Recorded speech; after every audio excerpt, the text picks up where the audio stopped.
अब उस मुद्दे कहते हैं जो कि एक इंटरनेशनल न्यूज़ बना हुआ है और उसको भरपूर कवरेज भी मिल रही है, डिस्कशन हो रहा है, तनकीद की जा रही है। मैं बात कर रही हूँ कनाडा और भारत के जो आजकल ताल्लुकात हैं जो शदीद कशीदगी का शिकार हैं और इनके दरमियान सिफारती कशीदगी जारी ही थी कि इसी दौरान एक और सिख को कनाडा में ही कत्ल कर दिया गया और भारत से अलहदा मुल्क का मुतालबा करने वाले सिख रहनुमा सिख दोवल सिंह को कनाडा के शेरूनी पैक में नामालूम अफराद ने फायरिंग करके कत्ल किया है। ये बहुत अहम मामला जिस पर हमने बात करनी है और इस वक्त जो इन उमूर के माहिर हैं सैयद अली मोहम्मद साहब वो भी हमें ज्वाइन कर चुके हैं। अस्सलाम वालेकुम सैयद अली मोहम्मद साहब। जी बहुत शुक्रिया। अच्छा सैयद साहब, इससे पहले कि मैं कनाडा और भारत की बात आपसे करूं, मुझे ये बताइएगा कि आज का दिन बहुत इंपॉर्टेंस रखता है क्योंकि आज यूएन असेंबली के इजलास से हमारे निगरां वज़ीर-ए-आज़म काकड़ साहब ने खिताब करना है और बड़ा ज़रूरी है कि इस ख़ास मौके पर इसकी सिग्निफिकेंस को देखते हुए उन पॉइंट्स को ज़रूर ज़ेरे बहस लाया जाए या फिर एजेंडे का हिस्सा बनाया जाए, अपनी गुफ्तगू का हिस्सा बनाया जाए, जो कि हालात व वाक़यात को देखते हुए ज़रूरी है। आपके ख्याल में बात होनी क्या चाहिए? जी बहुत शुक्रिया। मैं मुख्तसरन 5 नुकात तजवीज़ करूँगा जो कि मैं तवक्को करता हूँ कि हमारे अबूरी वज़ीर-ए-आज़म अपने खिताब में यूएन जनरल असेंबली में इस हवाले से उठाएंगे। पहली बात तो ये है कि भारत की ये जो दूसरी किलिंग है कनाडा के अंदर एक सिख रहनुमा की, इससे ये बात साबित हो जाती है कि ये कोई आइसोलेटेड इंसिडेंट 18 जून का नहीं था, बल्कि ये उसकी एक तसलसल से पॉलिसी है जो कि पहले तो वो अपने मुल्क के अंदर माइनॉरिटीज़ को का कत्लेआम करता था, फिर अपने खित्ते में हमसाया ममालिक में दहशतगर्दी फैलाता था। अब वो आलमी सतह पे न सिर्फ दहशतगर्दी फैला रहा है बल्कि पॉलिटिकल असैसिनेशन और टारगेटेड किलिंग भी करवा रहा है अपने सियासी हरीफों, मुखालिफिन और ह्यूमन राइट एक्टिविस्ट को पूरी दुनिया में। पहली बात तो ये है। दूसरी बात ये कि भारत अब आलमी सतह पे एक बढ़ता हुआ आलमी अमन के लिए खतरा बन चुका है। ये उनका सेंट्रल आर्गूमेंट होना चाहिए। और जो तीसरी बात है वो ये है कि अब कनाडा और जो दीगर ममालिक हैं उनको उन मामलात का इदराक हो रहा है जो कि पाकिस्तान बहुत अरसे से भारत की हकीकत दुनिया को बताता रहा है और उसकी स्ट्रेटेजिक थिंकिंग और कल्चर जो है उसके हकायक अब दुनिया के सामने आ रहे हैं। चौथी बात यह है कि अब पूरी दुनिया, अब ये मसला सिर्फ पाकिस्तान का और जनूबी एशिया का नहीं है बल्कि आलमी अमन के लिए एक बड़ा चैलेंज बन चुका है भारत। तो इसको आलमी सतह पे तमाम फोरम्स और आलमी बरादरी को मिल के समझने, डील करने और एड्रेस करने की जरूरत है। और आखिरी बात यह है कि अब अगर कुछ गलतफहमियां मगरबी ताकतों को भारत के हवाले से थी कि वो चीन को कंटेन करने में मदद करेगा, न सिर्फ ये कि उसकी सिक्योरिटी कमिटमेंट भी लिमिटेड है और बल्कि वो खुद उनके मुल्क के अंदर दहशतगर्दी फैला रहा है। तो अब मैं तवक्को करता हूँ कि जो मगरबी दुनिया है या मुहज़्ज़ब दुनिया है या ह्यूमन राइट्स और बैनुल-अक़वामी क़वानीन के जो अलमबरदार हैं उनके लिए भी ये लम्हे फिक्रिया है कि वो भारत की एक हकीकत पसंद। अली मोहम्मद साहब ये बताइएगा, ये जो आपने 5 नुकात आपने जिनकी बात की है बहुत ही स्ट्रॉन्ग और बहुत ही वैलिड पॉइंट्स हैं जिन पे बात होनी चाहिए और अगर मेरी जाती राय में तो इनमें से अगर किसी एक पॉइंट को भी वज़ीर-ए-आज़म साहब ने आज डिस्कस कर लिया तो हासिल गुफ्तगू हो जाएगा।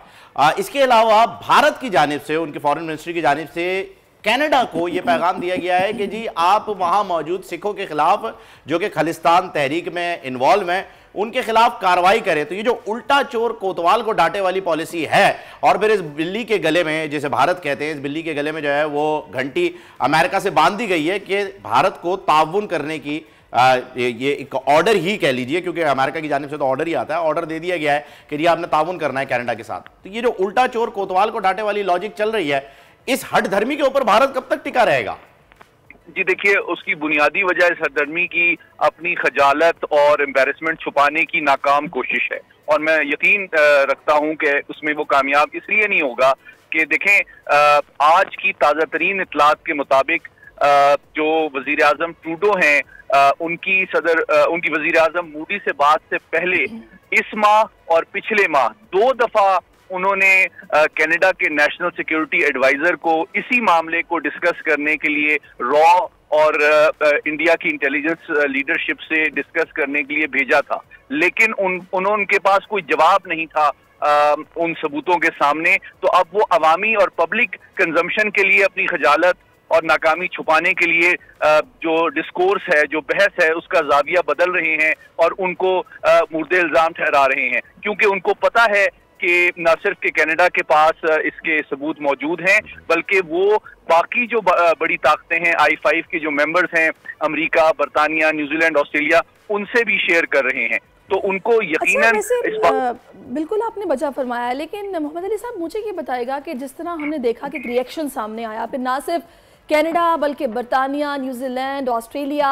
ये तमाम ममालिक यकजुबान होकर एक बात कर रहे थे, और इसी असना में हमने देखा कि एक और वाकया पेश आ गया। तो इससे हम क्या समझें कि इस रिएक्शन को क्या भारत ने फिर क्या हवा में उड़ाया? देखिए, इससे ये बात साबित हो जाती है कि भारत का जो तर्ज अमल था या जो असैसिनेशन थी 18 जून की सिख रहनुमा की, वो आइसोलेटेड इंसिडेंट नहीं था, बल्कि वो एक कंटिन्यूअस पॉलिसी है। उसके जहां भी सियासी हरीफ, पॉलिटिकल क्रिटिक और ह्यूमन राइट एक्टिविस्ट दुनिया में उसको मिलते हैं, अब वो अपनी इंटेलिजेंस एजेंसीज को सिफारतकारों के गाप में, उनके ढोंग में डिप्लॉय करता है और उनकी टारगेटेड किलिंग और असैसिनेशन करता है। ये जो सेंट्रल पॉइंट है, ये उठाना बहुत जरूरी है आलमी बरादरी के सामने, ताकि दुनिया को समझ आए कि ये कोई आइसोलेटेड इंसिडेंट नहीं है, ये इसकी एक तसलसल से पॉलिसी रही है। मैं देखिए, हमारे यहाँ भी जो अभी रिसेंटली कुछ इलाक़ें मिस्टीरियस किलिंग्स वगैरह हुई, कुछ इंसिडेंट्स हुए, उनके ताने बाने भी भारत से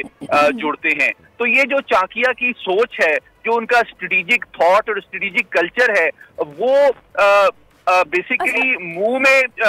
वो कहते हैं कि बगल में छुरी मुंह में राम राम, उसके मिसदाक है। और यही तर्जुमा अब दुनिया से और बताएगा, क्योंकि मेरे ज़हन में ये सवाल अभी इससे पहले जब हम UN असेंबली के इजलास की बात कर रहे थे तब आया